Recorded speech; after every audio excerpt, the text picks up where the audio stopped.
Hey guys, it's the Master Quests, and I've come back with a new video game story analysis.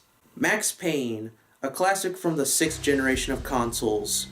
One of the very first video games to take full advantage of the M rating and the first game of the trilogy.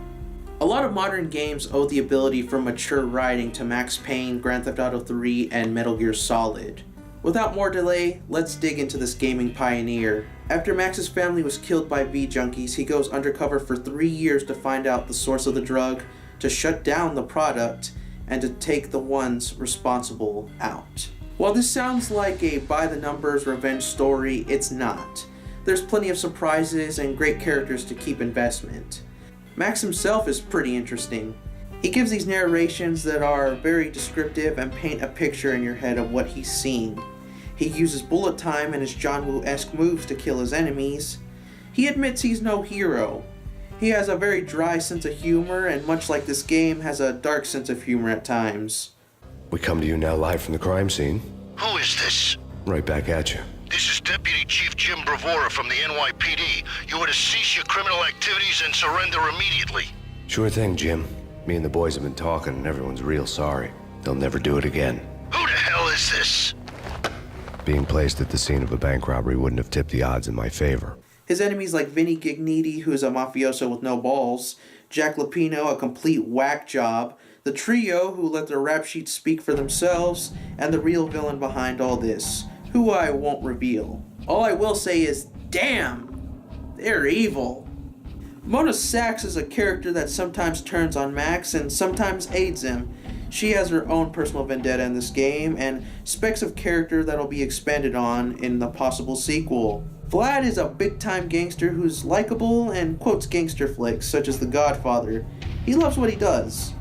Writing-wise, this game is great. I already talked about Max's crystal clear narrations. I'll just talk about the dialogue now. Sam Lake deserves a lot of credit for this screenplay. The character interactions and the characters' personalities are what carry this game from a generic revenge story to a revenge story with character. Here's some of my favorite dialogue scenes. Ladies and gentlemen, it's the pain in the butt. Pain to the max. You're killing me. Did you make that up yourselves or you get some wine out downstairs to come up with it? Don't answer that. A rhetorical question. I got something for the boss. Lupino around? That kind of depends on who's asking. A friend or a junk squad plan. Don't answer. It's one of them, how do you put it, rhetorical questions. Lupino ain't here, but he says bye. It wasn't hard to picture a fat pimp sweating with headphones on, listening to his hookers talk dirty and fake orgasms over a web of party lines. The blood veins of New York. The best movie ending ever? Gotta be Butch Cassidy and the Sundance Kid. A hero's end, going out with guns blazing. Never heard of it. No? Okay, newer stuff then. The Usual Suspects, where Spacey walks out of the police station and suddenly loses his limb. Or hey, Seven, where Brad Pitt gets to that head-sized blood-soaked cardboard box. Now I know. Freaking zombie demons from outer space. Drowning in blood was cool. Oh, why do I even bother? Sometimes, honestly, I don't know. To be stereotyped, I'm not a cold-blooded killer. I'm a nice guy. I love my wife, I have 2 boys I'm very proud of. You just have to make the ends meet. And if that means I have to shoot someone now and then, hey, it's just my job from 9 to 5. Well, not quite from 9 to 5, but I hear you. I felt thin as death. I've been living on an endless supply of week-old donuts. They were fuel for this crazy furnace inside my head. I couldn't remember when I had last seen the sun. I was on a permanent graveyard shift. When the darkness fell, New York City became something else, any old Sinatra song notwithstanding. Bad things happened in the night, on the streets of that other city, Noir York City. The presentation is a graphic novel style format. It's much like Alex Ross's art style where it looks realistic. It's because it is. Max Payne's character model is based off of writer and creator Sam Lake, along with the rest of the characters being portrayed by game developers or family members and friends. The reason Remedy Entertainment took the graphic novel approach is mainly because budget and at the time they started, 1996. Graphics weren't up to the point where they could convey facial expressions and emotions.